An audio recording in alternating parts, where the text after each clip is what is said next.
Sí, una faena que estimamos que va a cerrar en 2.300.000, seguramente la faena de bovinos. Eso es un 5% menos que lo que fue el año pasado. Pero de todas formas, las estimaciones que teníamos a principio de año y las perspectivas por condiciones climáticas o por condiciones de mercado hacían esperar que seguramente este año va a cerrar mucho por debajo, digamos, de lo que cierra finalmente. Pero hubo una recuperación en el segundo semestre.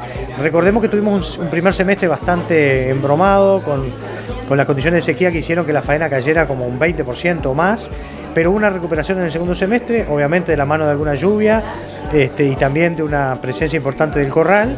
Entonces terminó siendo esos 2.300.000, que de alguna forma terminan cerrando una extracción que va a ser desde el punto de vista industrial de un 20%.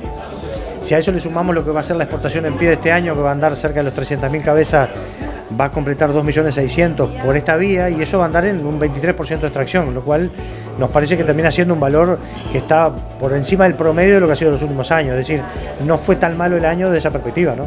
Claro, tú mencionabas en su momento, bueno, supimos tener lo que era una brecha en torno al 20% del 2022, pero bueno, estas últimas semanas unas faenas en torno a 54.000, 55.000 cabezas, ayudamos al corral, también ayudó un poco a lo que es bajar ese número.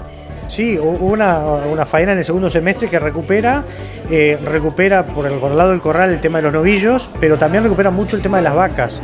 Crece un 40% la faena de vaca. Había descendido más que los novillos al principio de año, efecto de la sequía, que incluso uno ahí analizaba el impacto, ¿no?, de la sequía en lo que podía ser alguna liquidación de stock que no se observó, y en definitiva en el segundo semestre se acumularon todas esas vacas, pudieron agarrar pasto y termina con un crecimiento de las vacas que prácticamente se faenaron las mismas que el año pasado. Es decir, las vacas no sintieron el descenso en la cantidad de faena. Los que sí se redujeron fueron los novillos, que caen un 8 y pico %.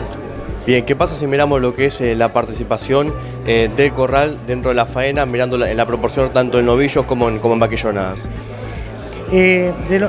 Los datos a estas fechas andan en un 28-29% de los novillos provienen de corral y un 17% de las vaquillonas provienen de corral.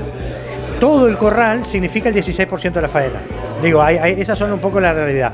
Eso en términos relativos, es decir, en porcentaje. Recordemos que si la faena cae, en definitiva el porcentaje es un poco más, ¿verdad? Pero eso va a hacer que el número absoluto de faena de corrales ande en los 350.000 animales, un poquito menos que el año pasado, porque en general los novillos cayeron, y todos recordemos que estuvo complicado este año para el corral. Las condiciones de mercado hicieron que pensamos que incluso iba a estar un poco por debajo, pero terminó siendo, o va a terminar arriba de los 350.000 cabezas.